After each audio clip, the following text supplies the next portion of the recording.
leave those up. So we're going to start with sketching quadratics.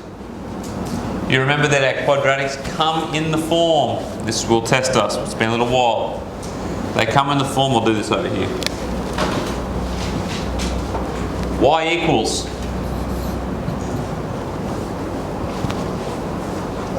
X squared.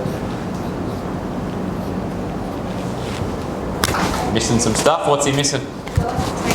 Very good. It's like take H plus K at the end. Very good. I'm missing something else. Big what? A value at the front. Very good. What do HK tell me? HK tell me? Coordinates of? I can't spell coordinate. I still can't spell coordinate. You get the idea. I'm just going to write turning point because I can't spell coordinate right now. That tells us my turning point. What's my X coordinate? H or K? Your X coordinate. Yeah, what's the X coordinate of my turning point? X coordinate. That's the X-intercept, isn't it? No, where's my, what value tells me what tells me my X coordinate for my turning point?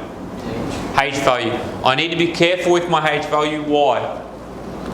If this comes up as Y equals X minus 3 plus 2, where is my turning point? What's the coordinate? I'll give you 5 seconds. What do you reckon, Coop? You reckon it is at positive 3, positive 2? Who agrees with Cooper? Who disagrees? Cooper's correct. So the trick here is you have to be aware of the sign with our H. Sweet. How do we find our X-intercepts and our Y-intercepts if we're asked to sketch a quadratic? What's the trick?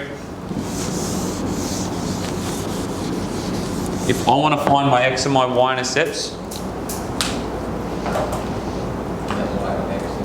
let Y or X equal 0.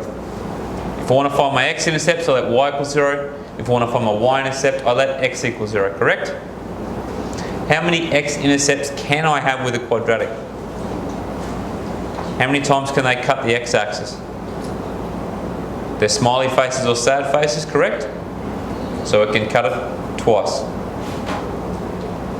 So be aware of that.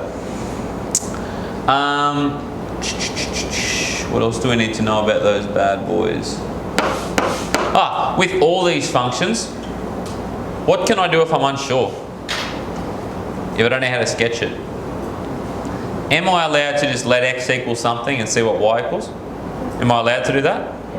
So if I'm really stuck in an exam and I've got this function, couldn't I just let X equal something, like let X equal 2 and just see what happens with Y? And then put a dot on my graph?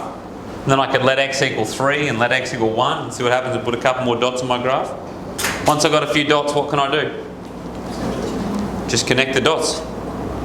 Sketching made easy. Sweet?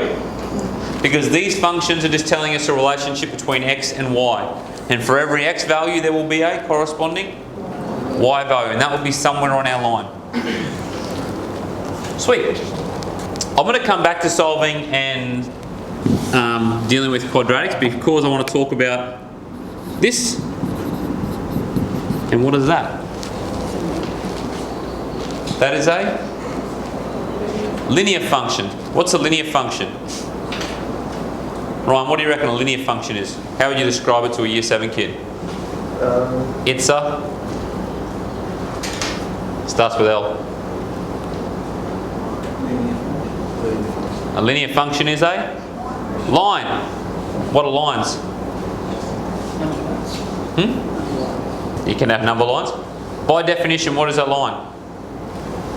Is this a linear function? Is this a linear function? Is this a linear function? How are they not a linear function? They're all lines. Must be a straight line, correct? Straight line. M equals gradient. What does C equal? Y-intercept. C equals my Y-intercept because what happens with my Y-intercept? X must equal 0 times anything is. So this is going to equal 0, Y equals C. So my Y-intercept is my C value. Sweet. Perpendicular or parallel lines. What do we know about parallel lines? Gradient's the same, perpendicular lines. M perp equals -1 on M. Cool?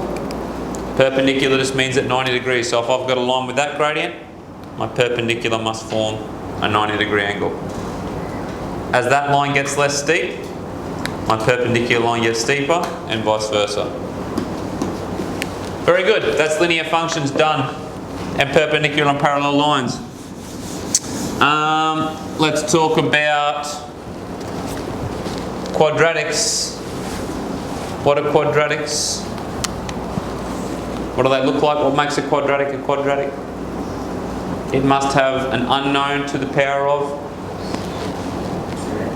2, correct?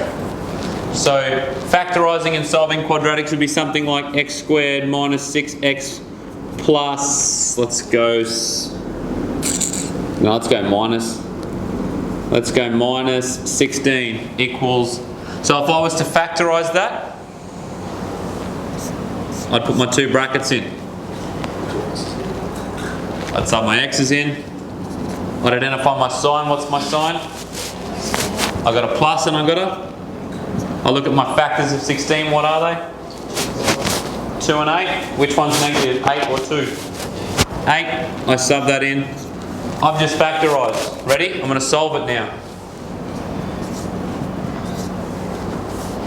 So what's the difference between solving and factorising? I know here that x equals -2 or x equals positive 8. If you solve it anyway, let's just factorise. Do you get one here? It would be unlikely that it would say factorise if it's got equals. If it wanted you to factorise, it wouldn't have that. If it wants you to solve, it won't say factorise, it would just say solve. And you'll have to do that. What else can we use to do that if we're really stuck? The quadratic formula. Cool? Do I expect you to learn that off by heart? Yes. So I would use it only if you make... I'll say this when I was marking your last exam. I think giving you the quadratic formula actually hurt you. Because you didn't need it for any of those. You could have done this for every one of those. But using the quadratic formula, because you were struggling with your bid mass, a lot more of you made errors using the quadratic formula than just using that. So be careful falling back on, I've got the quadratic formula, I can just use it. Unless you're really proficient with using it, fall back on techniques we're good with. I'd say I think this is the thing we're best at in the room. So why not fall back on using the skills that we're best at? Cool?